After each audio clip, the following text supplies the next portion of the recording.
Hello friends, कहानी की शुरुआत में हम देखते हैं कि म्यूजिन अपनी आंखें बंद करके कुछ सोच रहा होता है और अपनी आंखों को खोलते हुए कोल्ड लुक देते हुए मन में कहता है, वो किमची बना रहा है। हाँ, सही है। लोग वास्तव में उन पहाड़ी झुग्गी झोपड़ियों में अपना जीवन ऐसे ही जीते हैं। हर सर्दियों में घड़ी की सुई की तरह घर पर ही अपनी किमची बनाने में व्यस्त रहते हैं और हमें म्यूजिन का बचपन दिखाया जाता है, जहाँ कि म्यूजिन किसी को देख रहा होता है किमची बनाते हुए और फिर म्यूजिन अपने यादों से बाहर आते हुए एक जहरीली हंसी हंसता है और कहता है, क्या मुझे उससे मिलने जाना चाहिए।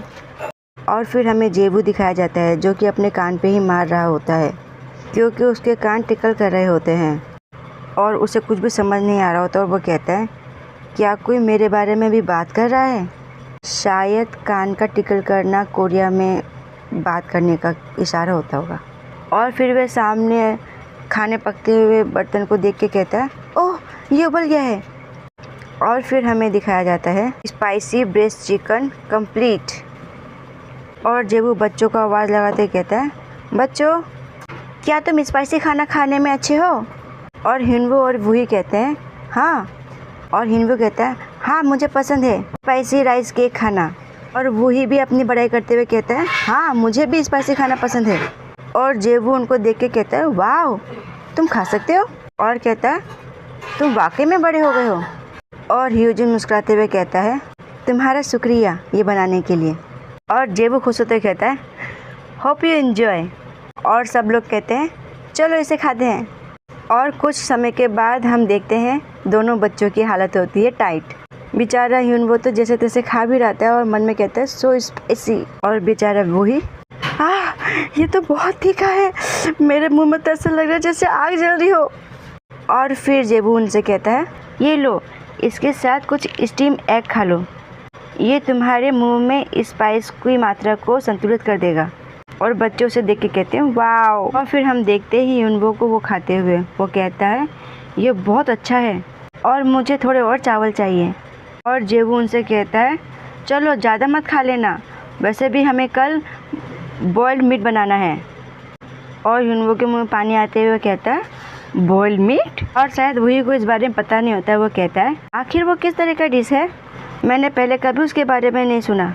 और जेबू उस मन में कहता है, देखने से ऐसा लग रहा है कि हिनवो ने तो इसे ट्राई किया है पर वूही ने कभी नहीं किया क्योंकि उनके माता पिता ने उन्हें पहले ही छोड़ दिया और ह्यूजिन हमेशा ही काम में व्यस्त रहता है, शायद इसलिए। और फिर जेबू बच्चों से कहता है, तो चलो हम इसे कल ट्राई करते हैं, क्या बॉइल्ड मीट पार्टी। और हिनवो कहता है, पार्टी। और हमें ह्यूजिन दिखाया जाता है और उसके चारों तरफ सब जने कहते हैं, पार्टी पार्टी पार्टी। और ह्यूजिन मन में सोचता है, मैं वाकई में इस तरह का ब्रेक लेना चाहता हूँ। ये बदलाव मेरे भाइयों और जेबू के लिए बहुत अच्छा है, मुझे लगता है ये सब ठीक है, बस एक दिन की तो बात है। फिर हमें जेबू की आवाज़ आती है, वो कहता है, अच्छा तो ऐसा हुआ। और हम देखते हैं कि जेबू की गोदी में वही बैठा होता है और हिनवो कुछ बता रहा होता है। और हिनवो कहता है, और तब ह्यूजिन ने कहा। और फिर हमें ह्यूजिन की आवाज़ आती है, वो कहता है, हिनवो, वही, अब समय आ गया है कि हम अपने कमरे में वापस जाएं और अपने बिस्तर के लिए तैयार हो जाएं। और फिर जेबू उससे कहता है, वो यहाँ सो सकते हैं। और हमें दिखाया जाता है कि वही तो सो चुका होता है, जो कि बस प्रिटेंड कर रहा होता है सोने का। और फिर ह्यूजिन अपने कमर में हाथ रखते हुए कहता है, अजीब सा मुँह बना के, अगर उन्हें ऐसी आदत हो गई तो। और जेबू कहता है, ठीक है, तो फिर इन्हें यहीं पे सोने दो, और वैसे भी यहाँ पे बहुत सारी जगह है जो कि खाली पड़ी हुई है, और इसके अलावा मुझे तुम्हारे कमरे को रेनोवेट भी करवाना है, बिना हीटर के वो काफ़ी ठंडे रहते हैं।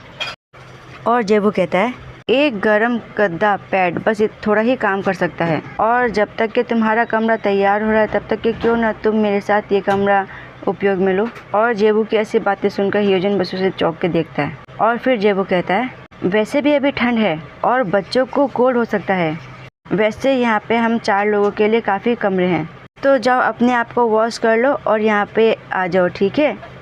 और ऐसा जेबू अपने बिस्तर पे पैट पैट करते हुए ह्यूजिन को कह रहा होता है और ह्यूजिन कमर में हाथ रखे हुए उसे बस देखते रह जाता है। और ह्यूजिन ब्लश करते हुए शॉक होते हुए उसे देख के कहता है, ओके।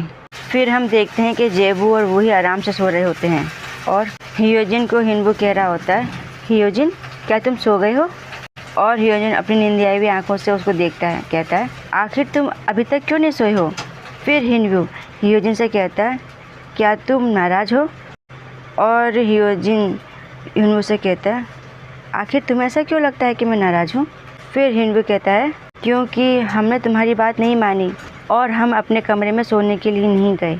हिनवू ऐसा थोड़ा शर्मिंदा महसूस करते हुए कहता है और हियोजिन उसके करीब जाके उसके चेहरे पे पैट पैट करते हुए कहता है डोंट वेरी, मैं नाराज़ नहीं हूँ। और हिनवू कहता है ठीक है। और फिर हिनवू उससे कहता है बाय द वे हियोजिन, मिस्टर जेबू अच्छे इंसान है ना? और ये बात सुन करके हियोजिन थोड़ा शॉक हो जाता है और फिर मुस्कुराते हुए कहता है और थोड़ा ब्लश करते हुए हाँ वो बहुत ही अच्छा इंसान है। और हिनवू खुश होते हुए कहता है मैं सोच ही रहा था। और फिर हमें बाहर रात का नज़ारा दिखाया जाता है और अंदर हियोजिन को नींद नहीं आ रही होती है, वो बैठ जाता है और हिनवू की बात को सोच रहा होता है। मिस्टर जेबू अच्छे इंसान है ना? फिर हम देखते हैं कि जेबू भी उठ जाता है, वो उबासी ले रहा होता है और हियोजिन उसे देख रहा होता है। हियोजिन उसको देख के कहता है तुम इतनी जल्दी उठ गए? और जेबू कहता है हाँ मुझे प्यास लगी ना इस वजह से। और फिर हम देखते हैं कि जेबू पानी पी रहा होता है और फिर तिरछी निगाहों से हियोजिन को देखता है जो कि बस एकटक उसे ही देख रहा होता है। और जेबू उससे कहता है क्या तुम मुझसे कुछ कहना चाहते हो?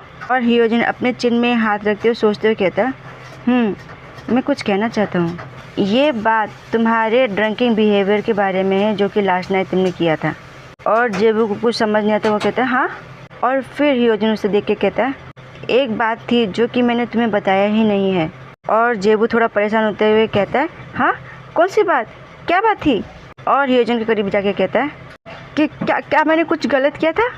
और हियोजिन उसको देख के बस मुस्कुरा रहा होता है। और फिर हियोजिन कुछ सोच रहा होता है मुस्कुराते हुए और अपने हाथों को आगे ले जाते हुए जेबू की आंखें बंद कर देता है। जेबू को हियोजिन की उंगलियों के बीच में से दिखाई देता है और वह थोड़ा शॉक हो जाता है। हियोजिन उसके पास आ रहा होता है और उसे किस कर देता है। और यहीं पे ये पार्ट होता है समाप्त। धन्यवाद।